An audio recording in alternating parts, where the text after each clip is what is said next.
Hey guys, मैं प्रशांत सिंह, आप देख रहे हैं टेक ए टू जेड और आज मैं रिव्यू करूंगा एमरेन AQ656 चार्जर का। मॉडल नंबर है AQ656 और क्विक चार्ज 3.0 चार्जर है ये। और अभी मैं बाहर बैठा हूँ और थोड़ी हवा वगैरह चल रही, तो हो सकता है थोड़ा बहुत नॉइस हो। हालांकि नॉइस शील्ड जो है डेड कैट मैंने माइक पे लगा रखी है, तो उम्मीद है कुछ नॉइस ये हटा देगा। तो दरअसल मैंने इस चार्जर को इसलिए खरीदा क्योंकि मेरे पास Limax 2 फ़ोन था पहले, और उसके साथ जो चार्जर मिला था मुझे वो ख़राब हो गया था।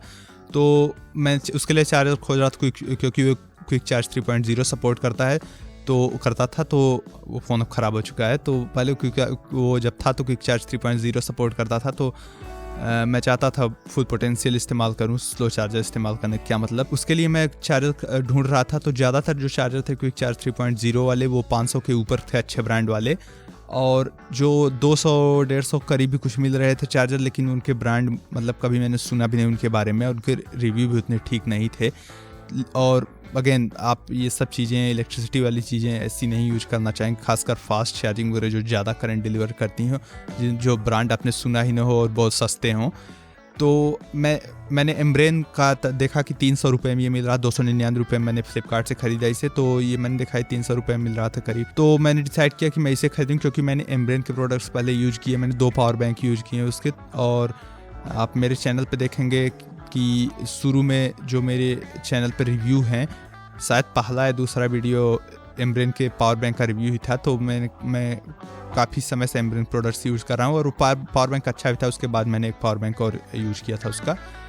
तो इसे मैंने ख़रीदा इसलिए क्योंकि फैमिलियरिटी थी ब्रांड से। अगर आप इस पर देखेंगे पावर रेटिंग्स की बात, तो इनपुट पावर रेटिंग जो है वो AC 100 to 240 वोल्ट है, 50-60 हर्ट्ज दोनों सपोर्ट करता है, 0.35 एम्पियर ये इनपुट था। और आउटपुट जो कि ज़्यादा इंपॉर्टेंट है, 5 volt 3.1 ampere, 9 volt 2.1 ampere, 12 volt 1.5 ampere. यानी कि मैक्सिमम जो 9 वोल्ट 2.1 एम्पियर पे डिलीवर करेगा वो 18.9 एम्पियर, यानी करीब 19 वाट, जो कि क्विक चार्ज 3.0 की लिमिट है। तो 19 वाट तक करीब ये डिलीवर करने का प्रॉमिस था इस पर। और मैंने जब इसे यूज करना शुरू किया तो वो फ़ोन मेरा जो था वो रूटेड फ़ोन था, और उसमें कुछ अलग से ऐप, रूटेड फ़ोन्स में आप अलग से ऐप डाउनलोड कर सकते हैं, ऐसे जो अनरूटेड फ़ोन्स में नहीं कर सकते।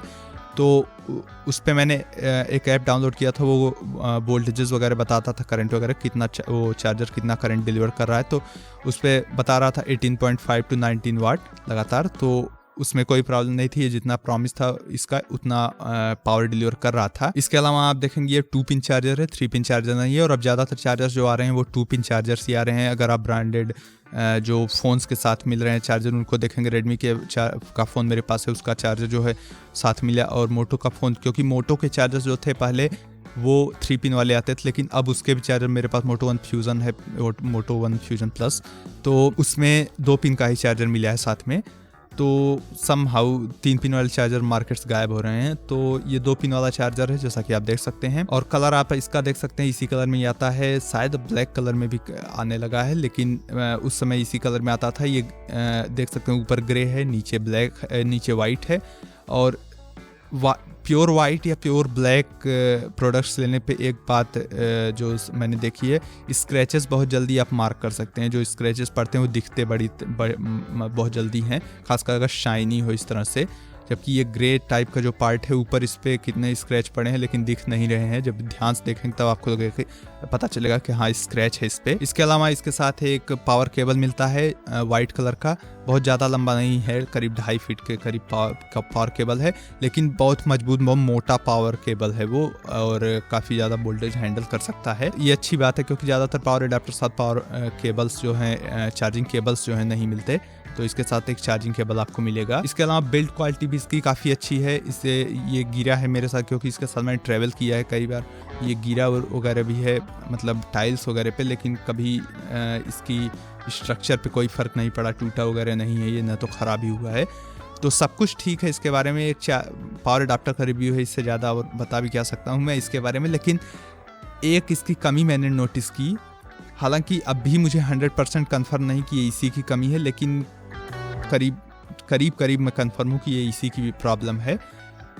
कभी कभी इसमें करंट आता है, चार्जर में नहीं। चार्जर से जब आप चार्जिंग केबल लगाएंगे इसमें, तो जो एंड आप मोबाइल में खोजते हैं अपने फ़ोन में, उसमें कभी कभी करंट आता है। तो पहले मुझे लगा था कि शायद मेरे इलेक्ट्रिकल सर्किट में कुछ प्रॉब्लम हो, कुछ वायरिंग वगैरह में, इस वजह से ऐसी समस्या मुझे आ रही है। लेकिन फिर मैं बाद में कुछ हफ्ते बीते और एक बार फिर इसने मुझे करंट, और हाँ स्ट्रॉन्ग करंट नहीं है, बहुत हल्का करंट, जैसे स्टैटिक करंट कभी कभी अगर आपने महसूस किया हो तो उस टाइप के स्टैटिक, पहले मुझे लगा शायद स्टैटिक करंट ही हो सकता है, तो उस टाइप बहुत हल्का सा आपको बस पता चलेगा कि हाँ कुछ लगा, मतलब करंट टाइप का, लेकिन इतना तगड़ा नहीं होता कि कोई नुकसान हो। तो एक बार कुछ हफ्ते बीत, पहली बार ऐसा हुआ तो उसके कुछ हफ्ते बाद, और हाँ तब तक ये चार्जर कभी गिरा वगैरह नहीं था, जब मैंने खरीदा तो कुछ महीने बाद ये प्रॉब्लम आई, तो उसमें तो ये भी नहीं गिरने से कोई प्रॉब्लम आई होगी। तो एक बार फिर कुछ हफ्ते बाद ये सेम प्रॉब्लम मेरे साथ आई और इसने मुझे झटका दिया थोड़ा सा।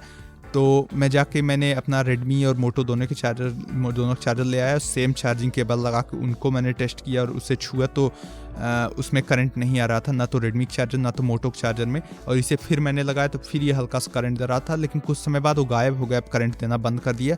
लेकिन हर 2-3 महीने में एक आध बार ऐसा हो जाता है कि ये हल्का सा करंट देने लगे, हल्का सा माने बहुत हल्का सा करंट देता है। तो हो सकता है ये इस चार्जर प्रॉब्लम हो, या हो सकता है ना ही हो, लेकिन चूँकि मैंने जैसा कहा कि मैंने उसी समय रेडमी और मोटो दोनों चार्जर्स जो है ट्राई किए और उन दोनों में करंट नहीं आ रहा था, और इसमें जो है हल्का सा वायर में आ रहा था करंट जो है चार्जिंग केबल में, तो इस शायद इसी प्रॉब्लम है। तो ये सारी डिटेल मैंने आपको दे दी जितना इस चार्जर के बारे में दे सकता था। तो अगर आप जो है सस्ता चार्जर चाहते हैं, हालांकि एक बात है, इसकी प्राइस किसी भी हिसाब से बढ़ गई है, समय बीतने के साथ प्रोडक्ट्स की प्राइस घटती इसकी बढ़ गई है। शायद ये हो सकता है लॉकडाउन वगैरह की वजह से हुआ है, क्योंकि सप्लाई उतनी ज़्यादा अब नहीं रह गई है उस तरह से जैसे पहले सप्लाई होती थी प्रोडक्ट्स की, तो हो सकता है उसकी वजह से प्राइस बढ़ी हो थोड़ा सा, या हो सकता है कोई और वजह हो। तो अगर आप पूछेंगे ख़रीदने के लिए क्या आपको ख़रीदना चाहिए, तो हाँ, अगर आप क्विक चार्ज 3.0 चार्जर चाहते हैं बजट रेंज में, तो ये अच्छा चार्जर है और डिलीवर भी करता है उतना पावर, स्टडी भी है, काफ़ी रिजिड है ये, प्लास्टिक इसकी अच्छी क्वालिटी का है। लेकिन फिर जैसा मैंने आपको बताया, ये थोड़ा सा कभी कभी करंट मारता है, तो आप नहीं चाहेंगे छोटे बच्चे वगैरह इसके पास हों, तो इस वजह से थोड़ा सा इसका जो है मैं रिकमेंड पूरी तरह से नहीं कर पा रहा हूँ। लेकिन हाँ, अगर आपके घर छोटे बच्चे वगैरह नहीं तो आप ख़रीद सकते हैं इसे। लेकिन अभी मैंने हाल में नहीं देखा है कि हाल ही में ऑनलाइन शॉपिंग प्लेटफॉर्म से कि अब कितने 400-500 के अंदर कितने क्विक चार्ज 3.0 चार्जर्स मिल रहे हैं। तो अगर आपको किसी अच्छे ब्रांड का चार्जर 400 से कम में मिल जाए तो आप उसे ट्राई कर सकते हैं, अगर उसके रिव्यू वगैरह अच्छे हैं, क्योंकि इसका तो जैसा मैंने आपको बताया हल्का सा करंट कभी कभी मारता है, और मुझे लगता है ये इस चार्जर की ही प्रॉब्लम है। तो आप जो है ऑनलाइन रिव्यूज़ वगैरह में देख सकते हैं जो वेबसाइट पे होते हैं, जैसे फ्लिपकार्ट या अमेजॉन पे, कि क्या किसी ने रिपोर्ट किया है, ऐसा आप सर्च करके देख सकते हैं कि इलेक्ट्रिसिटी मतलब करंट मार रहा है या जैप कर रहा है, तो वो आप चेक करके ले सकते हैं। लेकिन अगर इस चार्जर की भी बात करें तो कोई ख़राब चार्जर नहीं है, जैसा मैंने बताया बहुत अच्छा चार्जर है, सब कुछ बहुत अच्छा है। बस एक वही समस्या है, कभी कभार स्टैटिक करंट जैसा बहुत हल्का सा करंट इसमें चार्जिंग केबल में आता है। पूरी तरह से मैं कंफर्म नहीं हूँ कि ये इसी की प्रॉब्लम, लेकिन काफ़ी हद तक मैं कंफर्म हूँ इसकी प्रॉब्लम है। तो अगर आपको ये वीडियो पसंद आया, आप इसे लाइक कीजिए, नहीं पसंद आया डिसलाइक भी कर सकते हैं। इसके अलावा चैनल को सब्सक्राइब कर सकते हैं। अगर आपको मेरे आने वाले वीडियोस देखने हैं तो बेल आइकॉन भी प्रेस कर दीजिएगा ताकि नोटिफिकेशंस वगैरह मिलते रहें। तो मुझे उम्मीद है मिलेंगे अगले वीडियो में, तब तक के लिए बेस्ट ऑफ लक।